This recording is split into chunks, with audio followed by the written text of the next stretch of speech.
love your music. Hello, welcome. We are here to help a friend. We're going to kick off NaNo here on this side of the world. And I know if you're on the other side of the world, how is your NaNo? Because you started yesterday. But how is everyone doing? How have you done so far? Last day of prep, again, if you're on this side, or how was your first day if you're on the other side? Now my bot is working. I was waiting for the YouTube bot to work. Yup. Hello, everybody. Let's see. Let's take our time. Stream elements. And hi. Hi. Nietzsche, hi. Now started 2 hours ago. We need 2K so far. Ooh, yay. Always great. That you're good now. You're done for the day. Unless you want to get ahead of the ball game. My gosh, they're like really picking it up, aren't they? Yep. That is a good start to your first day before the site.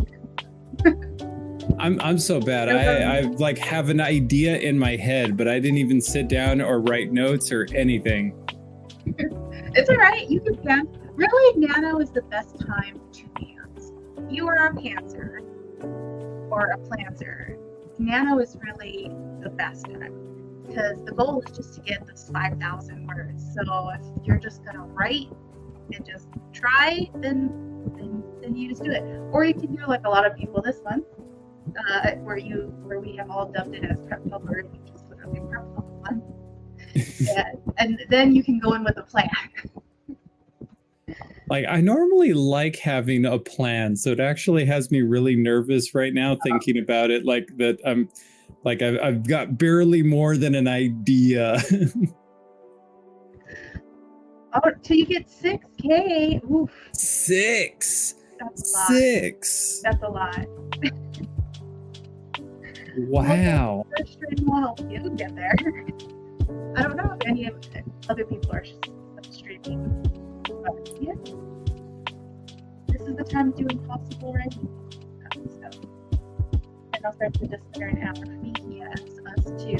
I think we're in the same time zone, Island. I think we talked about this too. But I think we're in the same time zone, or at least we are at some time of the year. Do that every year. That would impact. You know what? That is smart though, Felicia. That's very smart. Yeah, that is what everyone always says, and something I never do. This is the first time I'm gonna attempt to do NaNo close to how NaNo sort of works. The last few years I've been a rebel. I just continue to write my writing, but I actually have a whole new project. So just remember that self-care. Exactly. You need to go to sleep. Go to sleep. Don't push it too far. There we go. Okay, I just wanted to also have the chat rooms up myself. So yeah, it's getting started right at midnight and then trying to get 5,000 or 6,000 words out before bed on the first day. That does sound like a pretty good way to not sleep at all on day one. Yep. Unless you're a fast typer. If you fast and you batch draft really easily, then like that can happen. I don't know. It's like I feel like for me starting off NaNo is the first 3 days of just having like 3 words on the screen for me. Just like no, and then redo that about 5 more times. I'm a plotter and a fast outline everything. Okay, yeah, you're good. Then you're good. You're gonna just sail through it. You're good. Oh wow. Well, how about, my friend, you introduce yourself this way. You introduce yourself and tell us what your what your vague ideas that you're planning to write for Nano. The what? Whatever your vague idea is that you're going to write for Nano. Oh. Share, Oh. as much or as little or nothing, that's fine. But introduce yourself. Who are you? Okay, well, everybody, I'm Bungle. This is it, and I hope things are looking up for you. So when a blunder's not around here, I just go by Bungle It Up to make that easier. And this is going to be interesting because I usually write things that are like sci-fi fantasy-ish, but this year's the first time I've decided I'm going to dive headfirst into trying something that involves time travel without getting things horribly messed up. Time travel is hard. So the idea that I've basically got for this, and hear me out because I feel like this is going to be so complicated, is kind of like a story revolving around the Mandela effect. So like a deja vu kind of thing where I'm basically following the life of one character as it repeats about 10 times throughout the story, but each time a little bit differently. Trying to change things around and, with any luck, eventually prevent the apocalypse at the end. Okay. This is interesting. Sounds like a lot of struggle with timeline. It's going to be a struggle for sure, trying to keep that straight in order to make things just different enough to stay interesting, because I'm like, obviously the same story regurgitated 10 times would just be like, oh yeah, read this. Like, it's got to be different enough to be interesting, but not so different each time that it's not obviously still following certain key aspects of the storyline each time, and then kind of like playing a whole life out in one chapter to go, well, doing this thing, these things led to this, and then that didn't actually solve anything. So then did these things differently, which led to this, which maybe things got better, things got worse, but repeat, start over again until we actually get things in a way that might, be more beneficial at the end for everybody. That like Groundhog Day? It's sort of like Groundhog Day, but like a lifetime instead of a day. Yeah. Well, my project, which I did slightly talk about during the Storyheart relay. Also, if you were at Storyheart, I want to apologize. I said that my announcement video was going to be out on Saturday or Sunday, and it wasn't. I mixed up what I had scheduled, and it was my vlog of the end reaching the deadline that was up on Sunday. Tonight, I already posted it in the announcement of the ending and the Bella, who Bungle is the only person that's right the Bella. So all that information is now out as of right now, so you can check that out. But this project is going to go under that pen name eventually, whenever it gets done. But it is being called Project Blasphemy. Yes. I like that. I will have a video out probably next week, if not the week after that. Is my loose-ish goal. Doing a more detailed explanation of what the project is and everything. But the main idea, and you guys are knowing first, whoever is on stream. Like usual, if you go to stream, you end up finding things way earlier. The regular people.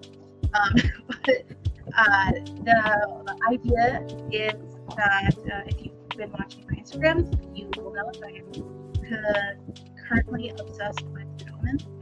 And by watching a bunch of compilations and the video edits, the music in one of the edits inspired me to write the story about a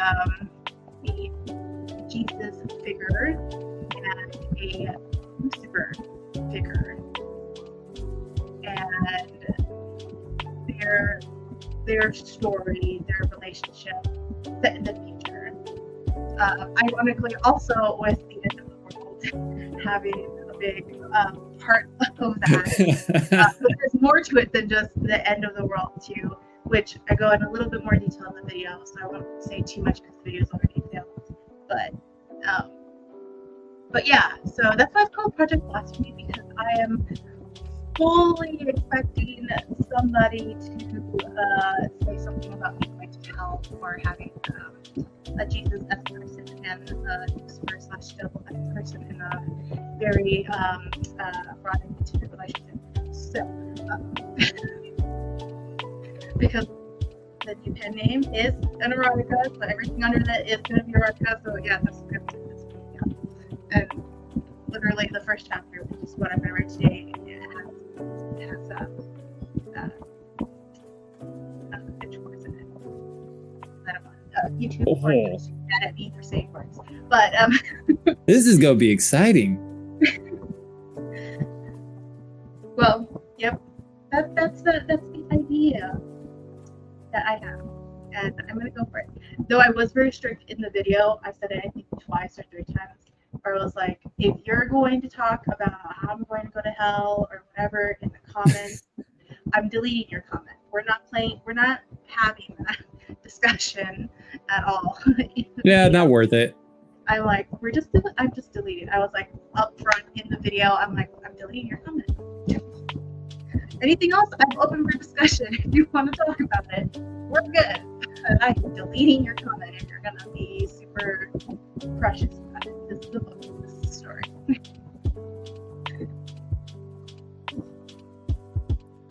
Well, all right. Well, can't wait for that now too. I've got so many things to catch up on. I feel like this month, like it's so weird thinking that, we're still technically on Halloween Day today, because I feel like this entire month has lasted both 1,000 years and 5 seconds at the same time. I haven't been able to get anything done, but here we are about to start NaNoWrimo. Yeah, for sure. Yeah, that's one thing. Yeah, exactly. And that's kind of, and if anybody knows, that's the reason why I don't harp there on, word count is that same idea. It's a safe place. As long as you write words, that's what's important. And I'm not ever going to duck anybody's yell, even if it's not for me. Which I love Izzy. I think Izzy is the one that coined that for half of now. But I'm not. I'm like, if it's you, you go for you. Like, that's fine. But you need to respect it both ways then. If I'm not going to be upset about yours, you don't be upset about mine. You can have opinions, but I mean, yeah, that's supposed to be the point. If you're especially like brainstorming, coming up with ideas, I hate that notion that words are affecting somebody else's life. It's like, no, it's an idea. It's not real. Get over it. Yeah.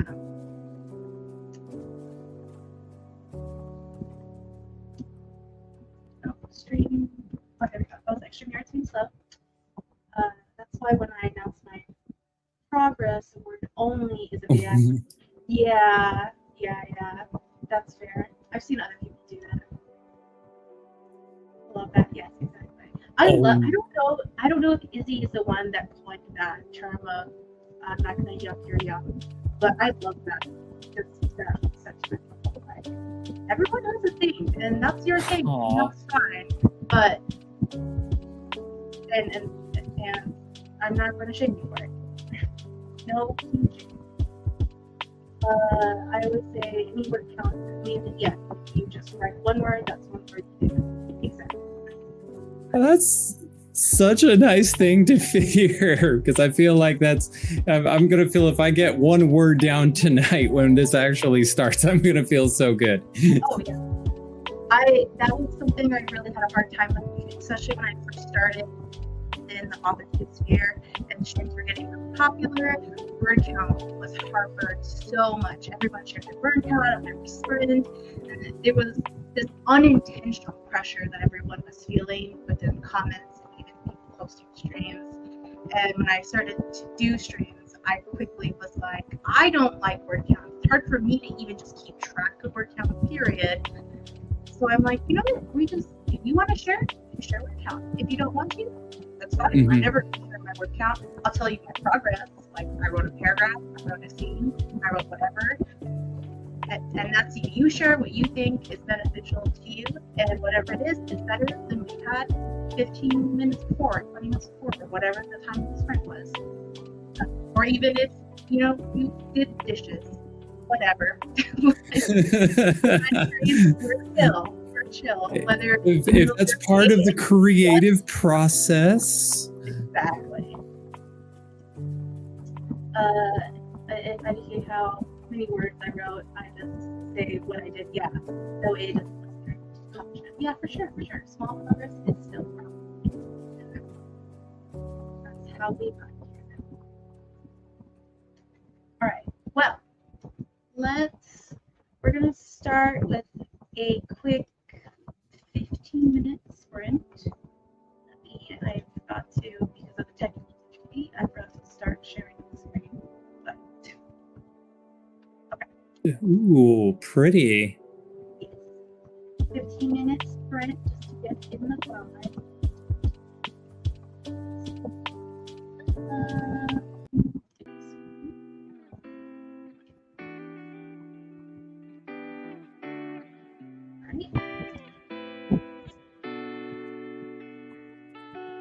So 15 minutes, and remember, if you're being here, I know again, always I switch parts to music. I am the person that is very hard for me to have to turn off something when as a sprint I need to done. So there will be music during the sprint. If you don't like music, that's fine. You can use the stream, it's running, like that, but there will be like background. Okay, it will be music.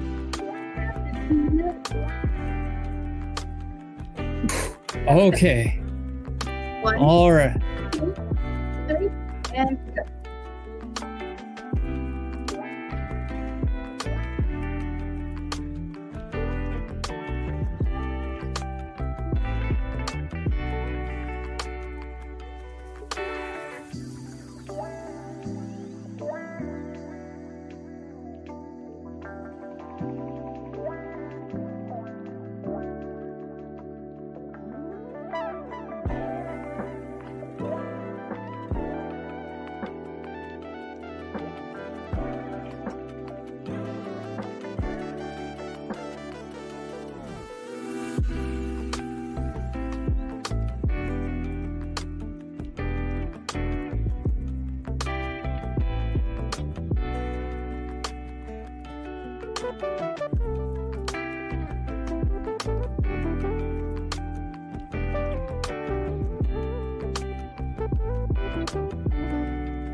Save your work.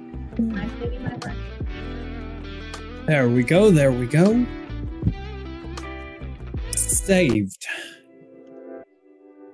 All right. I had paused because I realized I had not decided on one super important thing before I wrote even one word. Uh-oh. If I was going to make this in first person or in third person. Oh, yeah. That's important. Yeah, and then I had a little bit of drink. So I'm being cliche and starting in the bar again or a club, and I'm like, I need to think of a drink for my girl my person to order. My little therapist order. There's nothing wrong with the bar scene to get to know our characters. How many role-playing sessions start off with that? You're an elf in the corner of the room. In walks a half-orc, stumbles up to the bartender, demands a beer. What do? I offer to buy him a drink. Why? Because he looks cool. That would not be my voice. I would spend time.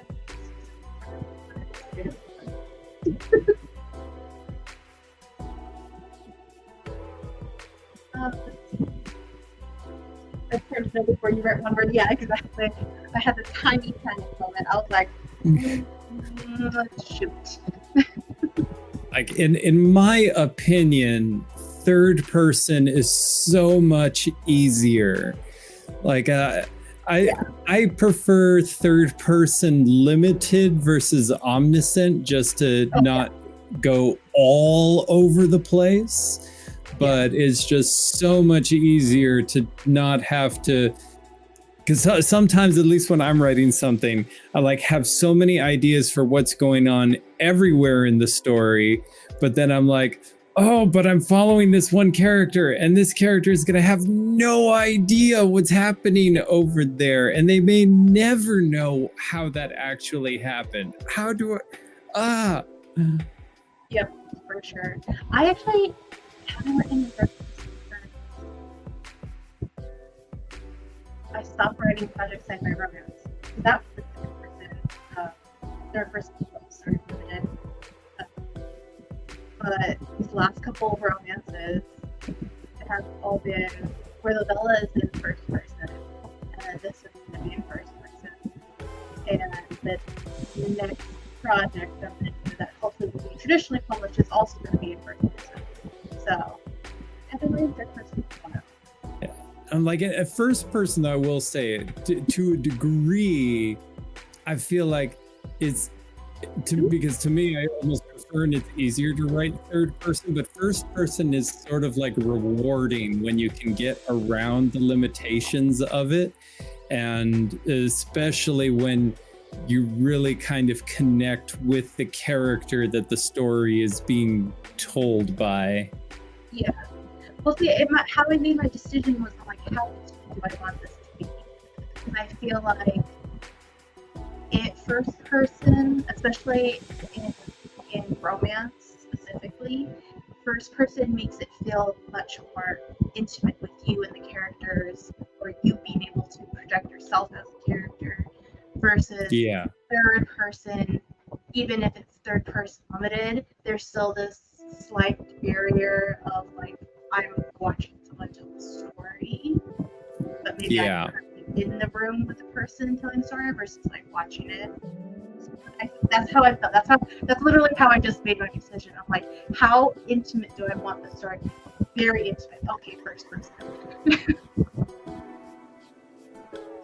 Oh, that totally makes sense in that regard for romance. Yeah, that to really get in the head of at least one of the people experiencing the romance.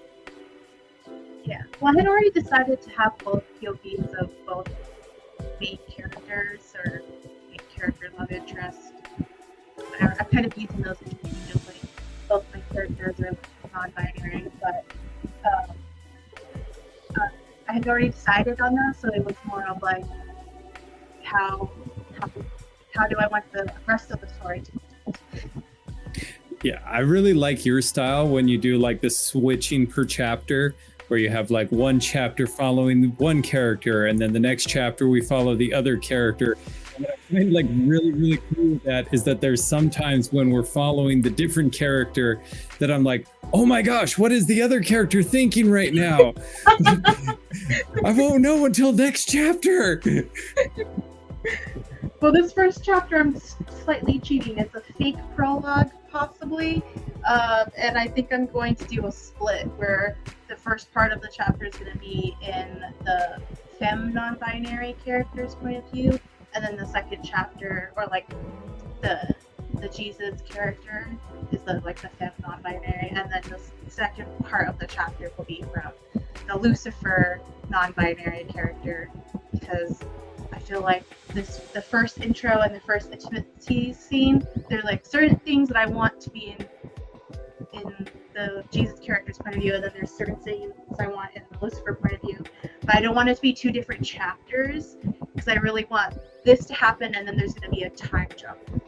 So I'm like, it kind of needs to be in like one contained thing. Yeah. I mean, I don't think that's too cheaty at all. That should work pretty well. Let's see, Hazelnut says, got a couple ghosties named and stuff. Now outlining chapter 3 in this new project. It's not the NaNo project, but I consider it for camp next year. Oh, yeah. And then third POV is my preferred to write. Yeah. I think if I was going to write straight fantasy romance, where like the fantasy was taking up a big element, kind of like the project sci-fi romance before I put it to the side, the sci-fi was the big chunk of the story, even though the romance was also important. It lends to more of like, I'm telling a story versus I'm living the story with the characters. Yeah. POV is so much easier when it's romance. Yes, I would agree with that. Multi-POV is good in fantasy and sci-fi. Except mystery. Mystery can have a good dual POV. It's just a different type of dual POV. Oh, yeah.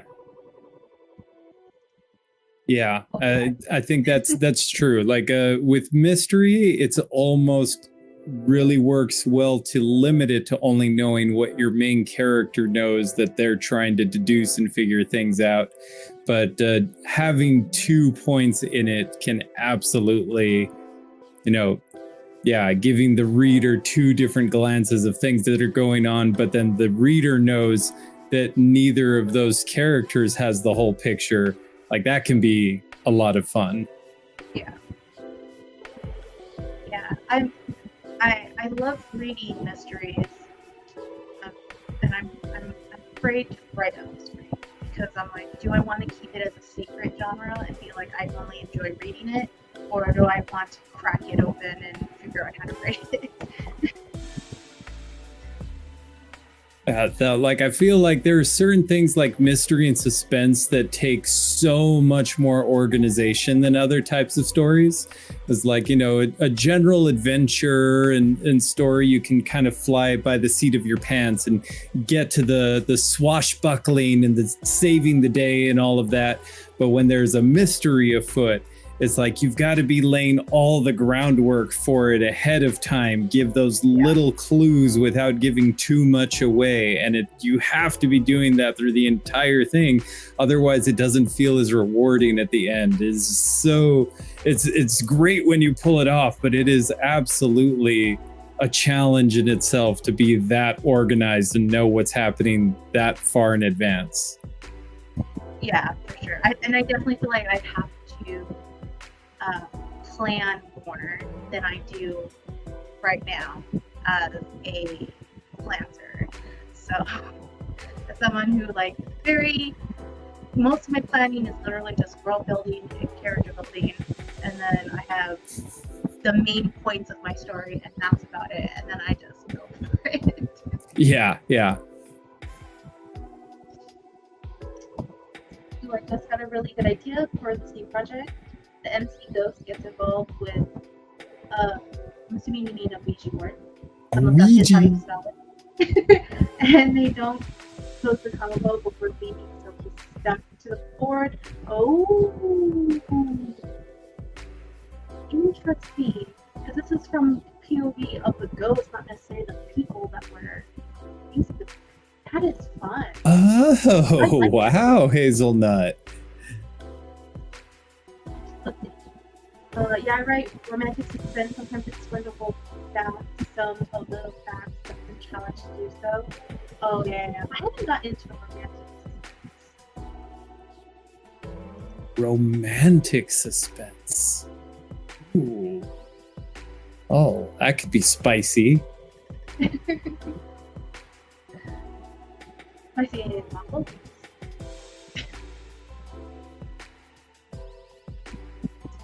But how did you do? Let's see. A little more than half a page, so not horrible. It would have been nice to get a little bit more. There were so many times that I was just like, oh, I don't have a name for this character. It doesn't matter. Just like put name down, go. I can come back and change it later. It's fine. Oh, that's why you bracket. That's why, like, if I'm not sure, but I don't want to stop to look at that moment, I'm like, bracket whatever it is. Like the name for the werewolf girl that you loved literally was female werewolf for a while. Like, actually, right before I sent you the manuscript was right when I named her. She was my gosh. female werewolf for a while because I couldn't decide on a name because I was like, she's not an important character. I don't need to know this right now. Yeah, but then you gave her a name that was like Lupine or something like that. And I was just like, oh my God, that's perfect. But yeah, like I can spend so long like on websites like The Bump just looking at names. I feel like, you know, Google's going to start giving me advertisements for baby formula because they're going to be like, oh, you're expecting. No, I need names. I need lots and lots of names. Yep. Sure. Let's see. Oh, spicy, a picture of romantic and military. That would be a good mixture to have, actually. That would definitely be a good mixture to have.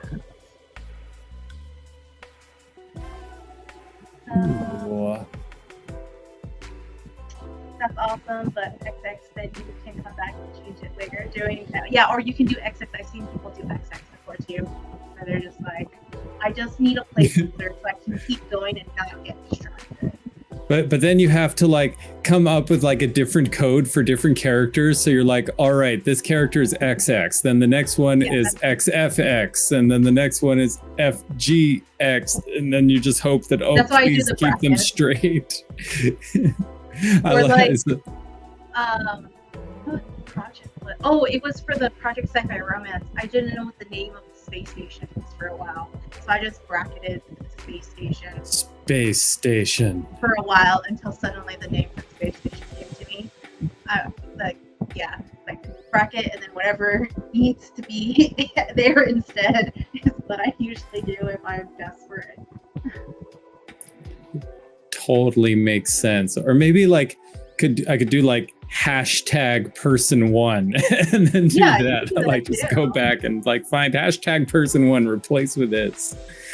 Unless you're writing in Google Docs, because then that could be hard. Then Google Docs might be thinking you're actually trying to put an hash. Trying to really hashtag it and say, no, Google. No, I actually have stopped.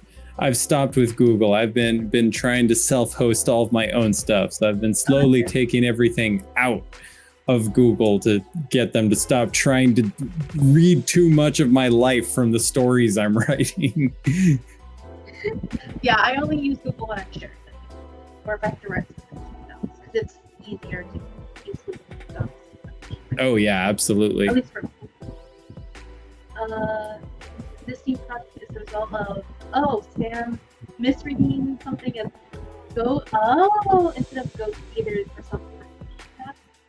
you know what? Sometimes mistakes make the best ideas. It's Sam is a genius, I swear. Fantasy name generators are very helpful. Like, oh yeah, I recently found Oh yeah. Yeah. They've done I've flipped through Fantasy Name Generator, again, another site that I can spend hours at. Sometimes you start getting too much insight to the algorithms that it uses, as you're like, you end up seeing the same, like I almost said pressable. That's not the right word, but like, you know, the first part of the name and the last part of the name, you just start seeing them repeated a whole bunch. But it really does come in handy when trying to come up. Like, that's how I got my one of my favorite gnome characters, Gyron Grog Sprite.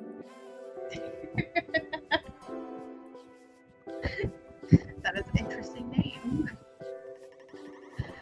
Like, very, very fun character that just spends way too much time drinking on pirate ships. Ooh. Fun. That also sounds like a very sick time, and not just in a good way, but like in a bad way. That is a fantastic name. Yeah. Thank you, Hazelnut. My problem sometimes with those generators, I'll use those generators for like things or places. But names, I'm very picky because I'm someone who likes symbolism way too much, and I think about things way too much.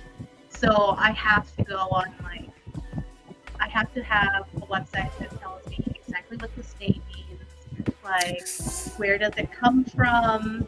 Yeah. Look up the names, except for in the Bella, the female main character is the first time I've ever had a name that literally doesn't have a meaning, which is really weird. I just liked the idea behind it, of how it looked, and then how I could shorten it, and what the shortening could kind of be a play on, which I talked in the video about.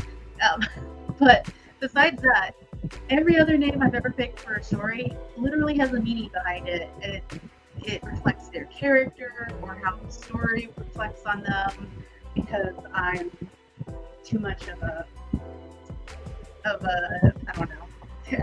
No, not at all. That makes total sense to me. That's one of the reasons I spend so much time on the bump, because you can actually find not just the name, but what does this name mean, or where does it come from? And even when I make up a name, a lot of the times the names that I make up are kind of play on words for something that is still a trait of that character. The big issue that I end up running into sometimes is because I'm a big anime fan, that I'll end up writing a very anime-esque inspired story, and then I will come up with I'll use Google Translate to take like a word in English that associates this character to me, find the Japanese translation of that word, and then sort of like change it around so that I turn that word into a name, but then I'll forget where I started from and what the original word was that led to that. Yeah, that's complicated. That's complicated. Oh my gosh. I love coming up with names. I have a huge list of names to use in a Notion. Yeah. I love having names that mean something special to you. Totally get that. Yeah. I feel like I cherry pick my names so much for the project that I could never actually have just a page of like names that I like. Coming up with like a map to also remember what the name means is very useful. Mm-hmm. My new project currently named The Ghost Bakery. Oh my gosh. Hazelnut. I'm gonna need to read this just on the project name alone. Okay, what else? It's about a bakery brand, mostly a ghost. The MC ghost is named Russell, and he has a crush on the still living assistant. Oh my gosh. Hazelnut, you need to finish this so that I can read it. Bodies anyone? Oh, I didn't even finish the first sentence, and I was like, I'm already. Just the title alone, and I was like, yeah. Yeah, like had you on Ghost Bakery Project. Yeah. Like, yes, do that. Yes, for sure. All right, well, let's do another sprint. We got 20 minutes, and we'll hit Nano, at least here, right in the middle of the sprint. Yeah, yes, exactly. Yeah, I love that. So let's do 5 minutes.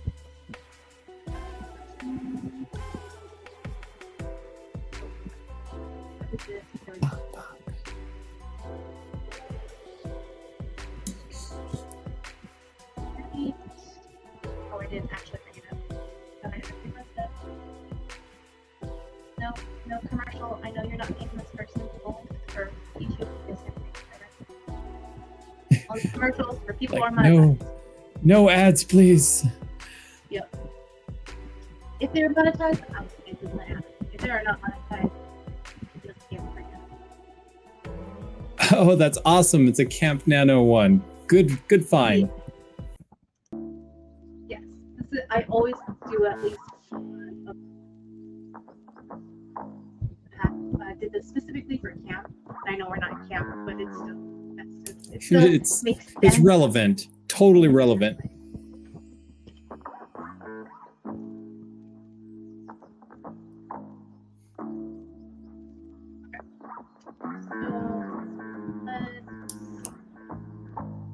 Start.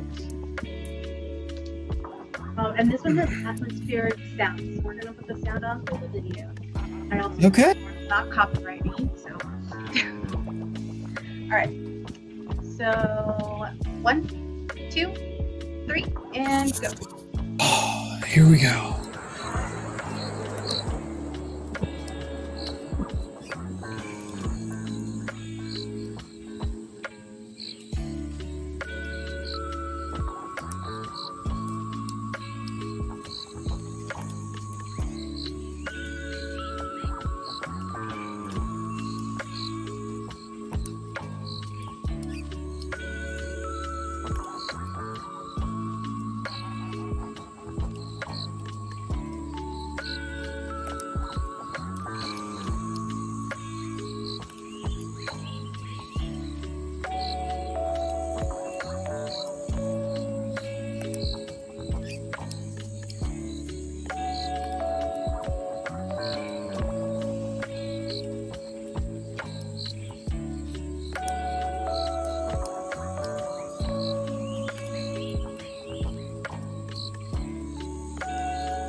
And if it auto saves, I have the option. Save it again. Never got on this.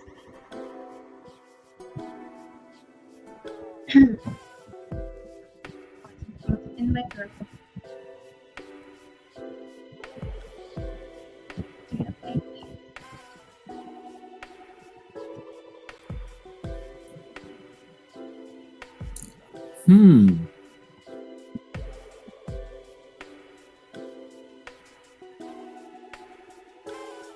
So I don't know if you saw humble, but hazelnut cream for a bakery is too.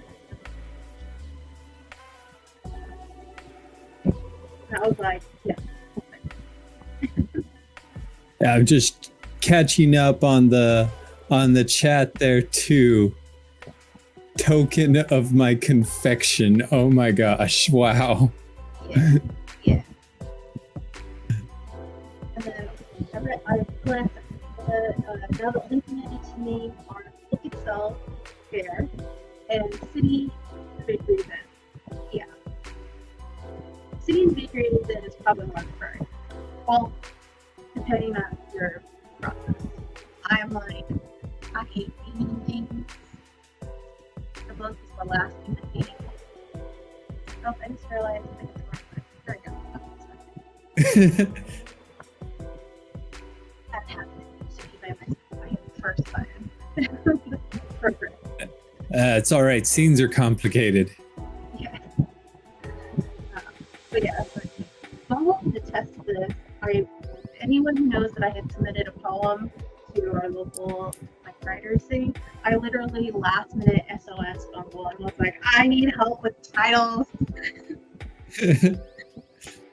But I love it because every time you've always got like a couple of good ideas. It's just a matter of like fleshing them out just that little bit to make them shine. It's always so much fun. I appreciate it because I've hated titling things since like high school.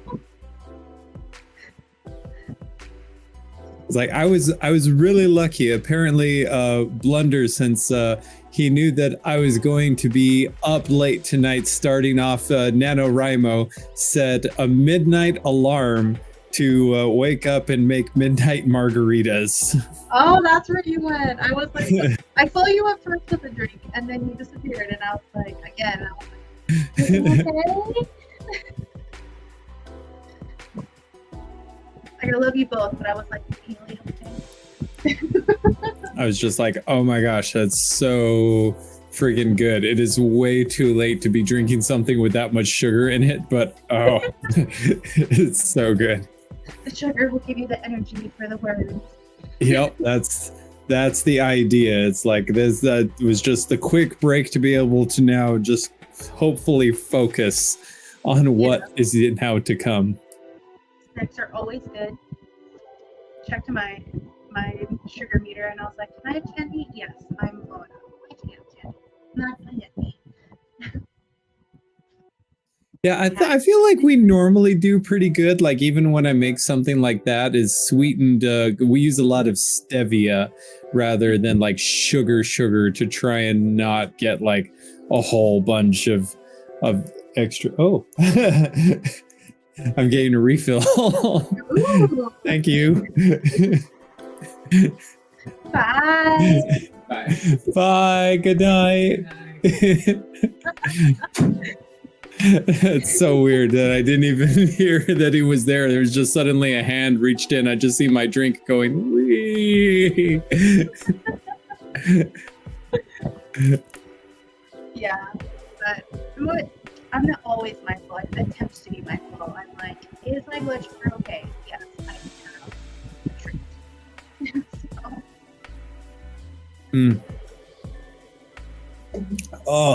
Oh my gosh.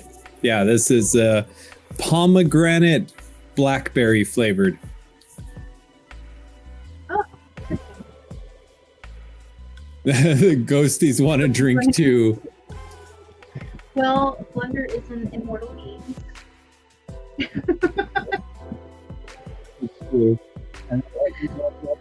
Noticed our margarita glasses are totally Hocus Pocus themed. Ooh. So that's why like Andrews has Winnie, and I always have that one. Oh, and it's also now Dia de los Muertos, and I went eat, and my stuff was ending at the correct time. So for anyone who cares, I don't know how well it will look, but I have one. I have my sticker is one this time around. So. No. Oh. Yeah. Look at that. It's hard to show on this arm versus this arm. It's much easier for me to show people the stickers, but. And then my nails too are inspired. So do you guys do because I know now that we're technically in November 1st, do you guys do any of the processions for Dia de los Muertos? No, we haven't really been too much into it. I have started in my search to find more about my roots, not necessarily the Mexican culture, but my actual Aztec culture, which has tied to my writing too. But I'm the one that has it. I have a picture that I have mostly set up. I'm gonna finalize some of the candles tonight for Dia de los Muertos because it starts now. But I'm the one that's taking more of those steps. My sister did go to one of the processions in Tucson, but she went with an ex-boyfriend at the time, or at the time, now ex, but they went together because a friend of ours had passed, so that everything kind of related around the right time. Oh yeah. Yeah, I remember when all that was going on. That makes sense. I was kind of went around the same time too for similar reasons. Oh, that's cool. I love that.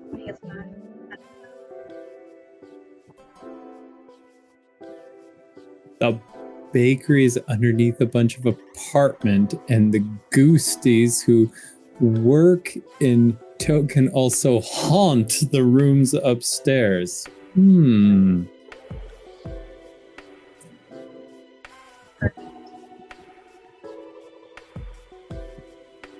But so yeah, okay.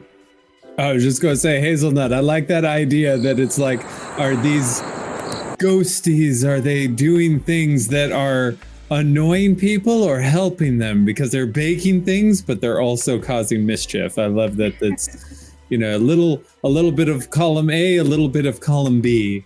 Mm-hmm.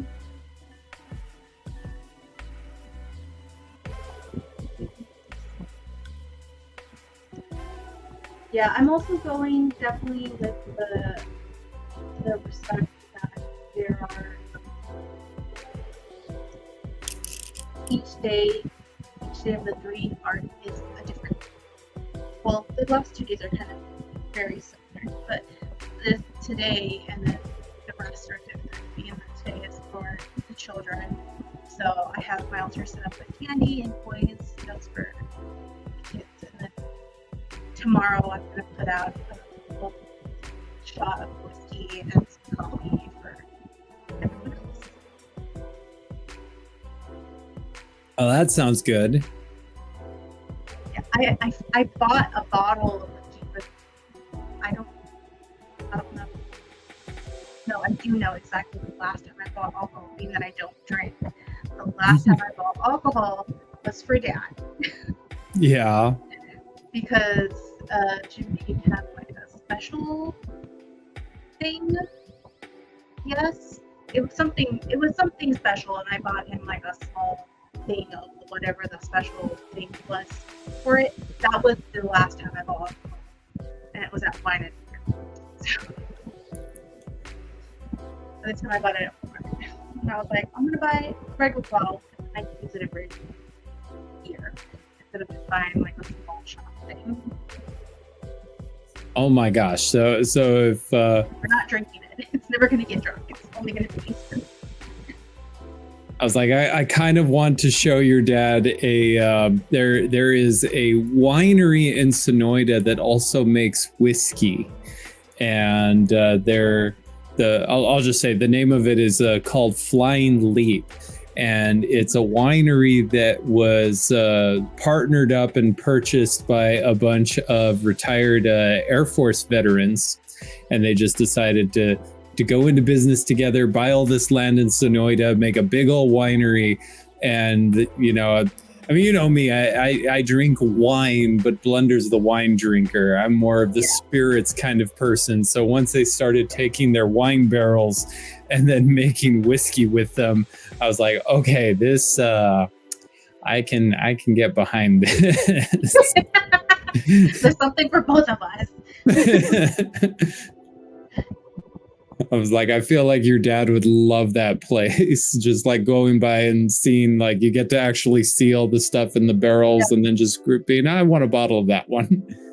Dad says that he doesn't, because I was looking up some research for a story idea about Senorita, but Dad says that he doesn't like going. No? No. That's a shame. I would have thought that there's a couple things there he would have liked. He said it's too much of a tourist trap. Now that sounds like your dad. Yep. That the people are mostly love words. Lebanon. They're nice persons. Only Benevolent. Can't read. The only one you don't really want from the tournament is Morticia. Morticia? No. I want to know more about Morticia now. No, so I actually have like a really cool story from when I did go to Sonoyta last, because a lot of the wineries that they have there they have like these big showrooms and stuff like that. I ended up in one of the smaller ones, and they had like a cheese there that was really good. There were like a little bit of cheese, a sip of wine, and the cheese was so good that I was like, I don't think I'm gonna buy the wine, but I was like, where did you get this cheese from? And seriously, the lady there was like, oh my gosh, if you like this cheese, you need to go talk to my neighbor because I get it from her. She bakes all the cheese herself. And I was like, really? I don't know about that. And then she's like, no, seriously, I'm going to call her up and you're going to go over there right now. We literally like drove across the street and ended up as just a normal house. And there's 4 of us that were all there, and we got invited into her house, and we literally sat down at her dining room table, and she just brought us out like a sample of cheeses to try. And I felt so like I was sort of like awkward at the time, because I'm like, like this poor lady who was like, this isn't a business, this is her ranch house, and we're just in her living room having cheese. Was it a nana? It was so cool. Was it a nana? Was it an older lady? She was a little bit older, yeah. She was, but she was. She loved it. Yeah. You could tell. Like there was a bit there that like, because we walked in, I felt bad because I was like, oh, she hadn't even had the chance to like clean up or anything like that. Yeah. So she was like, the first thing we like walk in, she's like, oh, please excuse the mess. And I'm like, honestly, it's fine.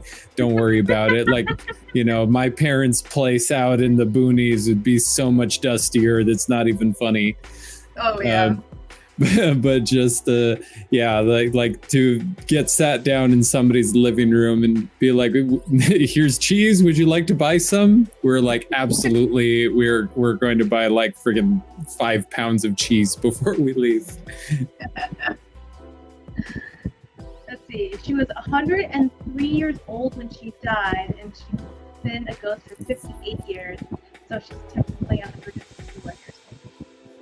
161. What would you have seen in 161 years?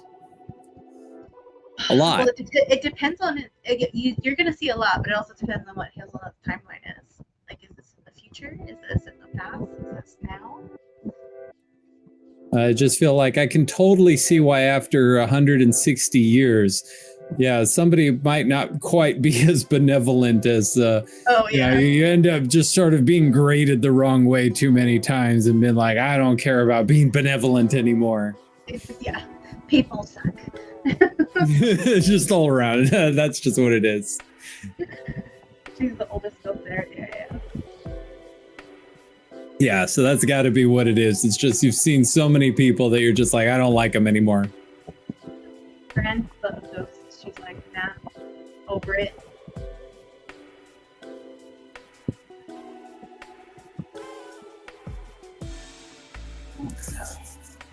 All right.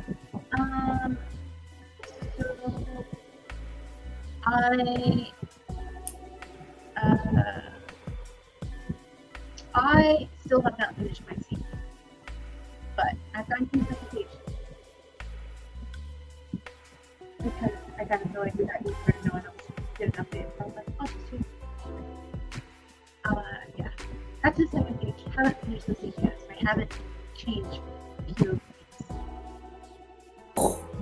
I still don't have a full page. Well, you got distracted. It's okay. You got distracted. I mean, that's true. I was a little distracted. Not a lot distracted. Well,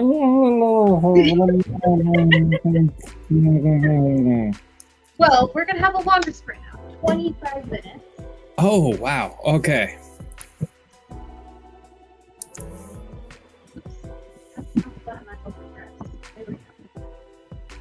I think we can do this. Ooh. And I know we're no longer in Halloween. You know, I didn't get to use it because I didn't stream as much as I planned to. We've got just like those little the last wisps of Halloween coming at us. I'm fine with that. Great. Let's do this.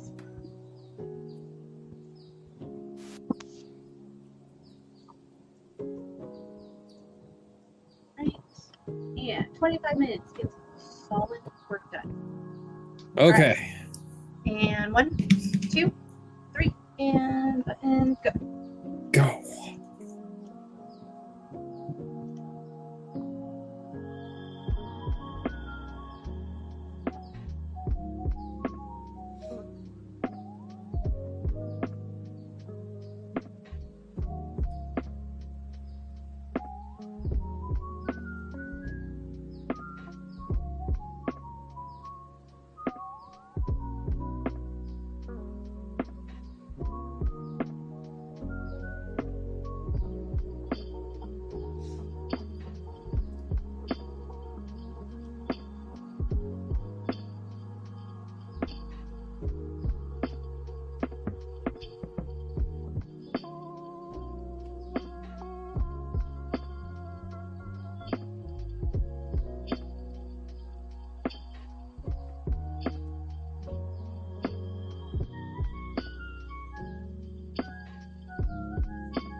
Bah, bah, bah. Right, had everybody too. I know he's on that left. She's talking about chili. There we go. I have now got to the point where they have met. And I'm getting ready to switch POVs and finish up the chapter in the Lucifer. Gosh, you're doing so good. That's amazing. I mean, I don't know how good it is. The fact that you've got like that much story churned out is fantastic. 2 pages. 2 pages of many times they rub to help. Like, I am so nowhere near that as far as progression goes. I've still got, oh my gosh. Oh, this is actually going to hit me a lot harder than I thought it was going to, but this is going to be fun. I have been thinking about this since for 2 weeks solid straight through my obsession of Good Omens. So I have been ruminating on it. So you basically know where this is going. That helps. Yes. And I have signified her friend loosely being an asshole, and I think I've got it for no asshole. So. Because I'm gonna definitely play on the whole being that she because she goes by she and they, the Jesus character, because I'm gender bending it's slightly also. They're gonna stop aging, which is where we're gonna get a big time jump. So that way they're going to end up still being like basically who they are, but a long time later. Yeah, so she's gonna like pretty much rebel and be like, I'm not all for this second coming shit for lots of reasons, and so the world doesn't end, and then there's this like lag, and then there's time to where the main part of the story is gonna be. But because of this, and choose them. I'm gonna have it like about 100 issues or so, and so these friends that are here right now in this prologue are all gonna die, but the friends that are based around, because they're all human, so they're gonna die. They're not gonna survive for the 100 years. The people in her life right now are very much symbolisms of ages. So like her friend who went to the club with her, who I have signified as the now school, is Gabriel. Being that Gabriel was supposed to marry that she was pregnant. So they're all a couple of these angels are the first of her friends that she grew up with. They're all angels. And then in the time jump when she comes back and we have to deal with the things, she's gonna have a new group of friends, or like maybe 1 or 2. I'm not gonna know. Other friends, and those are gonna be like disciple names. And I'm still gonna play genders and things off of, but Yeah. they're gonna be like actual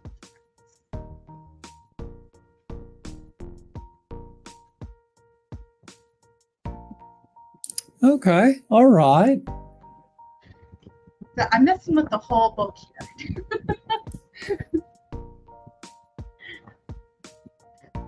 These all my religion classes to probably not how they expected me to use them, but I took plenty of theology. Yeah. It's like you take what actually happened and then flip it on its head. I like that. Mm-hmm. So, I mean, because I kind of like the idea in the Good Omens that Gabriel's an asshole, so I was like, you know what, I'm gonna take that. and to a degree, what he does it kind of end up with Beelzebub in the end. Yeah, but he's still kind of an asshole. Jim is not This is true.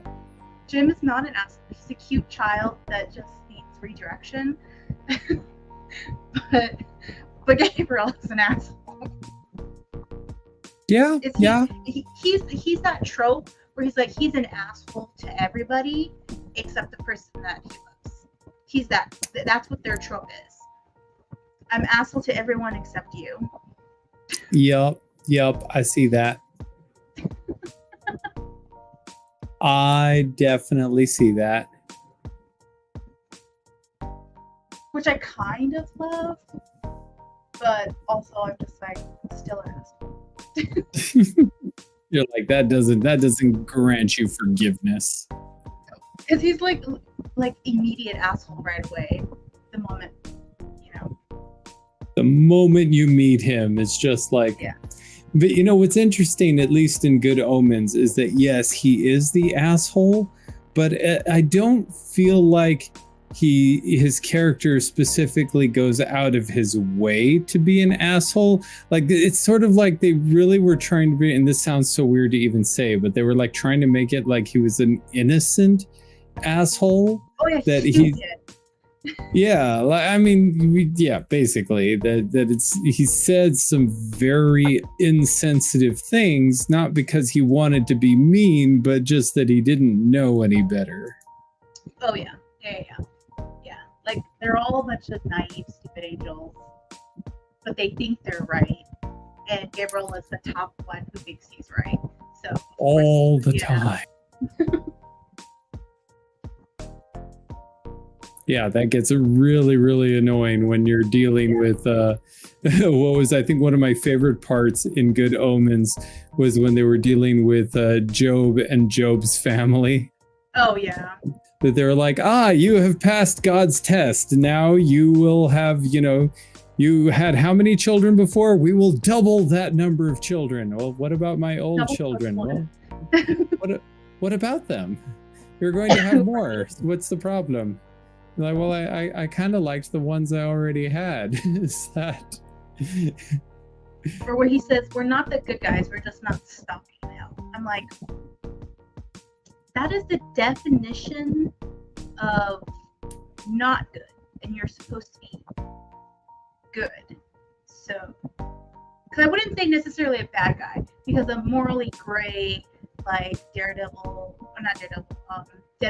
type, character, I would say, falls in that line where it's like, I'm not a good guy, but I'm also not a bad guy.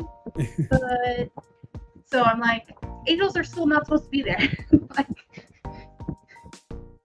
So weirdly enough, that's actually one of like the big things that I'm dealing with my main character in this story that I've just started writing, is that, oh my gosh, so like I'm starting off with one of the hardest things that I'm trying to figure out how to balance, is that there's going to be a progression in this character.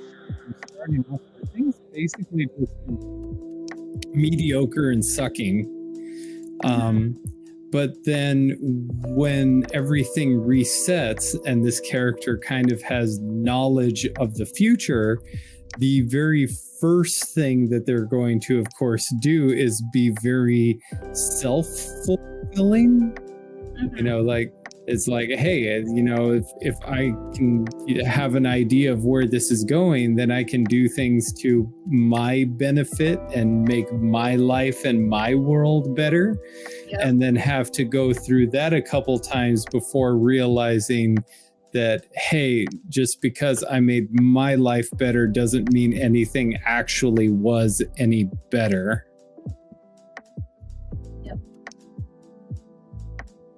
I feel like they did that in Groundhog Day too, also. Yeah, it was essentially a very first, and then realize. Oh.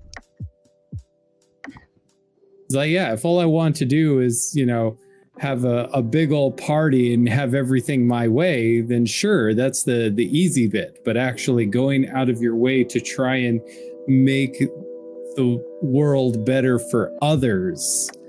And it's like, and what kind of impact could that have? And I feel like that's kind of where I want to go, is not so much because where Groundhog Day kind of ended was, when Bill Murray's character went out of his way to make life better for other people, that finally broke the spell and things went on.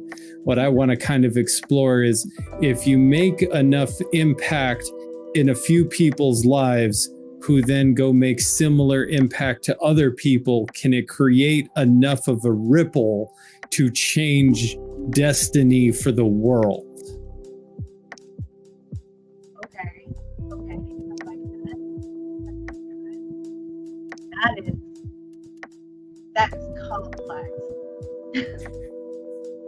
I was like, it's going to be interesting trying to get from writing about a kid whose life is just mediocre and crappy to causing a chain reaction that could literally prevent Armageddon. So it's going to be quite a thing.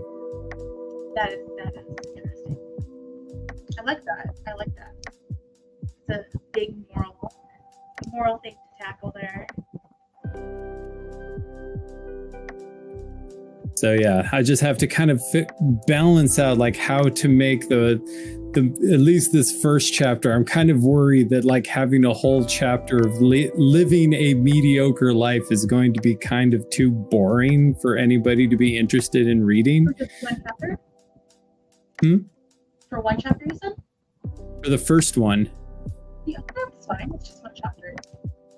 So yeah, it's like the first chapter where everything is just mediocre. At least the plan I've got right now is that the first chapter lays the very basic, life of just everything is just sort of mediocre, and it gives a very, limited number of events that are happening in this person's life. And then the second chapter is very similar, but suddenly it's like things are better, and yet everything still kind of ends the same. And then after that is when things start really kind of falling into control and being like, hey, I can do all of this stuff for, to make my life super, super good and become this super rich, powerful, whatever. But then will that actually solve anything? Yeah. Well, at least it has hit her 6K. Oh, good Lord, you are fast. And get some sleep now. And thank you for coming. Yeah. Rest so that you can get more words when you wake up. So many more words to still do. Good luck out there, Alicia Justice. So, okay. Is your point of view third person or first? First. Okay, never mind then. Yes, time to crash. Go crash. Because I was going to say, if you're third person, if you're worried about it being boring, I was going to say, have the narrator kind of set up something at the beginning and then go into the slice of life first chapter. But if it's first person, you can't do that.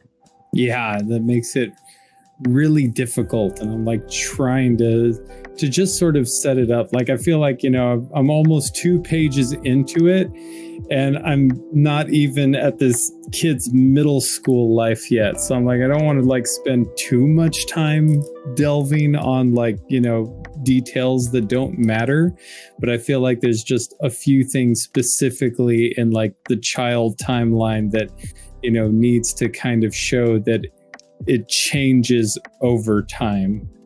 Well, I would say then, especially because this is kind of complicated, you're setting yourself up for a really possibly complex story because there's like a bunch of timelines intersecting and stuff. I would just then go for it. Just write the whatever it is, even if it's like super long chapter, because then you can go back and edit. I feel like when it comes to time travel stories, you're editing a lot because you're trying to catch inconsistencies anyways. So I would say just write. Just don't think about it too much. Especially if you don't have anything planned, you don't have an outline or anything, just write it and then fix it. That's what editing a bubble is for, not today or right now. Yeah. Yeah, you're totally right. You're totally right. It's better probably to have too much detail on the front that can be taken out than to end up leaving something out that would be important later. Yeah. I mean, that's how I usually deal with like my stuff too, even though I do plan some things. But with my dyslexia, if I start trying to like edit things too much, then I get stuck on shit. And then I'm like, this is just bad. I can't write, I can't spell, this is horrible. So I'm like, nope, I'm just gonna keep going. Because if not, end up in like a dyslexic spiral where I'm like, nope, I can't write, I can't do anything. Oh yeah, it's when things start spiraling, that's when it gets like you have to actually like step away for a while, revisit some notes without actually reading the chapter, and then eventually come back. Yeah. All right. Well, do we want to do a closing sprint? Your call. I know you've got to be up pretty early in the morning. So how are you feeling? I would like to attempt to try and finish this. So I'm good with a closing sprint. But do you want a 15-minute sprint, or do you want a super fast, like 10-minute sprint? No, let's do 15. That sounds good. I think that's not okay. Let's do this.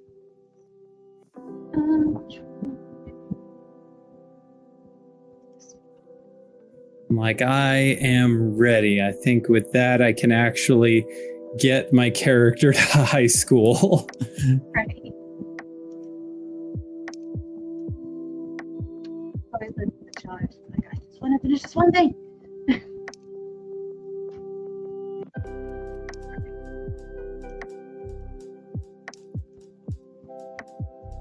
Okay.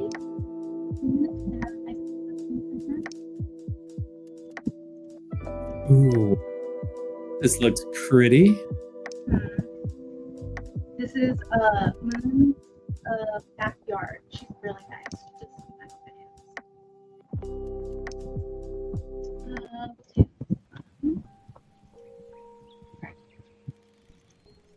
15 minutes. Wrap everything up. All right. 1, 2, 3, and go. Go.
What did you do? Well, I didn't actually finish the second page, but it's pretty close. So I feel like that's pretty good. How about you? I finished the scene and started the next one in his point of view, or their point of view. So I say that's pretty good progress for like the first hour and a half into NaNoWrimo. Yes, for sure. I'm definitely excited. Especially because for their scene is over, we have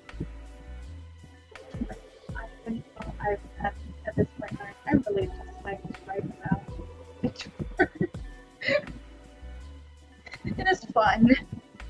It's going to be a lot of fun. I think that's the biggest thing off of this. I'm just like, this is something that is going to be, you know, anytime you get to be creative, it's fun. But when you're it's not so much being under the gun, but just that extra, like, all right, I really want to get so much done today, forcing you to really pull it out. I think it's a good thing. Yes, for sure. All right. Well, do you want to do the outro? Okay, sure. Well then, everybody out there on the interwebs tonight, thank you so very much for hanging out with us as we have been writing our hearts out, expressing our feelings and loves and joys. And I hope that all of you that are also out there writing your stories are able to get where you want. Doesn't really matter what the goal is, as long as you've made yourself a goal and feel you've made that little bit of progress towards getting there. Okay. And Vincent Bungle, and you can find him in lots of places. They are on YouTube and all that stuff. There are links down below. They did a cute outro instead of my switch outro. But you're on my channel, and here we have on this specific one where all the streams are, whether they're uploaded from Twitch, which I do stream there occasionally, and also all the lives there. Unless I have a special event like last weekend where we did the Storyteller part, which is on the main channel. And on the main channel you can find social streams, but mostly it's video content on writing, reading, games, all that jazz. And all those links are down below. And yeah, if you are interested in any of that, check out both of us. And sometimes we stream together as we play games also. Thanks so much for watching. We greatly appreciate it. And see you next time, maybe a whole map. But if anything, absolutely. Try to stream more than this one, as I'm trying to do a more traditional NaNo. But Yep. Time to get everything back on track on my end too, and start getting all of the regular streams and videos going again. So I hope that I'll be seeing a lot of you. Yes, and hit all the buttons and subscribes and likes and bells and stuff, because I will not be putting out a schedule. But yeah, thanks so much, and we'll see you next time. Bye. Yep. Good night. Good night. Sleep well if you sleep.